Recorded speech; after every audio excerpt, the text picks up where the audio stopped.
નમસ્કાર. અત્યારે 2024ની વિદ્યા સહાયક ભરતી પ્રક્રિયા ચાલી રહી છે, બરાબર? અને ફોર્મ ભરવાની એકદમ છેલ્લી ઘડીએ એક એવો ટ્વિસ્ટ આવ્યો છે કે બધા જ મતલબ કે આશ્ચર્યમાં મુકાઈ ગયા છે. તો ચાલો આજે આપણે આ આખો મામલો શું છે એને બરાબર સમજીએ. અને આ એ સવાલ છે જે અત્યારે ચારે બાજુ ચર્ચાઈ રહ્યો છે. શું ખરેખર એવું બન્યું છે કે જે ઉમેદવારો ટેટ પાસ નથી કરી શક્યા એમને પણ હવે ભરતીમાં તક મળશે? આ એક જ સવાલ આખી વાતનું કેન્દ્ર છે. તો થયું છે એવું કે ફોર્મ ભરવાની જે છેલ્લી તારીખ હતી ને એના બરાબર પહેલાં જ હાઈકોર્ટમાંથી એક ઓર્ડર આવ્યો અને એના કારણે અમુક એવા ઉમેદવારો જે ટેટમાં પાસ નથી એમના માટે એક ખાસ રસ્તો ખુલી ગયો છે. આના લીધે લોકોમાં ઘણી ગૂંચવણ ઊભી થઈ છે કે ભૈયા લાભ મળશે તો કોને મળશે?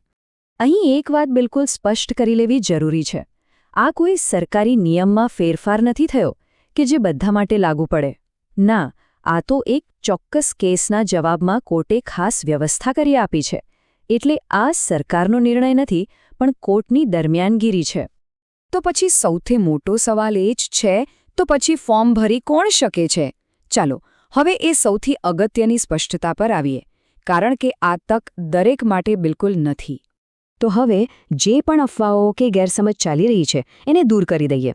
ઘણાને એવું લાગે છે કે જેટલા પણ ઉમેદવારો ટેટમાં નાપાસ થયા છે એ બધા ફોર્મ ભરી શકે છે. પણ ના, એવું નથી.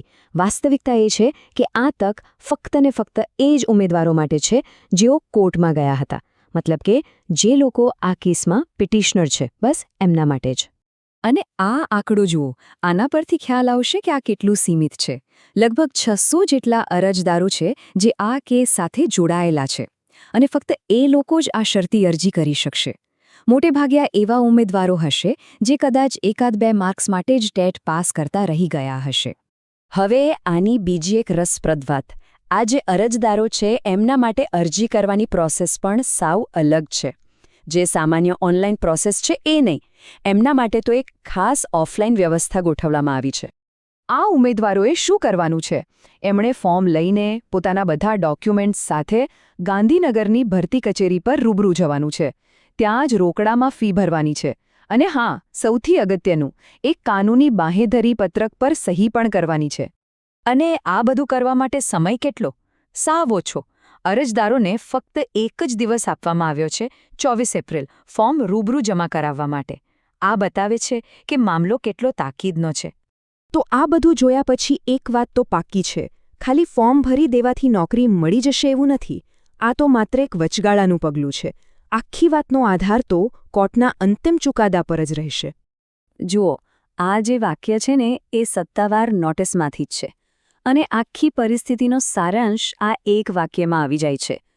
એમાં સાફ લખ્યું છે કે આ એક કામચલાઉ અને શરતી વ્યવસ્થા છે. બધું જ કોર્ટના ફાઇનલ જજમેન્ટ પર નિર્ભર કરશે. મતલબ કે અરજદારોએ અમુક શરતો માનવી પડશે. એક તો એમને બાંહેધરી આપવી પડશે. બીજું, ટેટ સ્કોર સિવાયની ભરતી માટેની બીજી બધી જ લાયકાતો એમનામાં હોવી જોઈએ.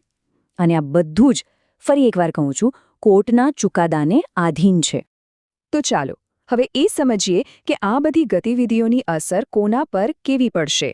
આ કેસના અરજદારો પર અને જે બીજા હજારો ઉમેદવારો આ ભરતી પ્રક્રિયા જોઈ રહ્યા છે એમના પર. તો હવે આગળ શું? જો, 2 જ શક્યતાઓ છે, એકદમ સીધી અને સ્પષ્ટ. જો કોર્ટનો ચુકાદો અરજદારોની તરફેણમાં આવે તો એમની અરજી માન્ય ગણાશે અને એ લોકો ભરતી પ્રક્રિયામાં આગળ વધશે. પણ જો ચુકાદો એમની વિરુદ્ધમાં આવ્યો તો એમણે જે ફોર્મ ભર્યું છે એ આપોઆપ રદ્દબાતલ ગણાશે. એટલે બધો જ ખેલ હવે કોર્ટના અંતિમ નિર્ણય પર છે. જો કે અત્યારે આ પરિસ્થિતિ થોડી ગૂંચવણભરી લાગે છે, પણ આવું પહેલીવાર નથી થયું. શિક્ષક ભરતીઓમાં કાનૂની પડકારો આવતા જ રહે છે અને એના લીધે ઘણીવાર પ્રક્રિયા થોડી લાંબી ચાલે છે. એટલે બીજા ઉમેદવારોએ ગભરાવાની જરૂર નથી. અંતે ભરતી તો પૂરી થાય જ છે. અને અંતે આ આખી ઘટના આપણને એક મોટા સવાલ પર વિચારવા મજબૂર કરે છે. જ્યારે કોઈ પણ સરકારી ભરતીમાં વારંવાર કોર્ટ કચેરી થાય છે તો લાંબા ગાળે આખી સિસ્ટમ પર એની શું અસર પડતી હશે? આ એક ગંભીર અને વિચારવા જેવો મુદ્દો છે.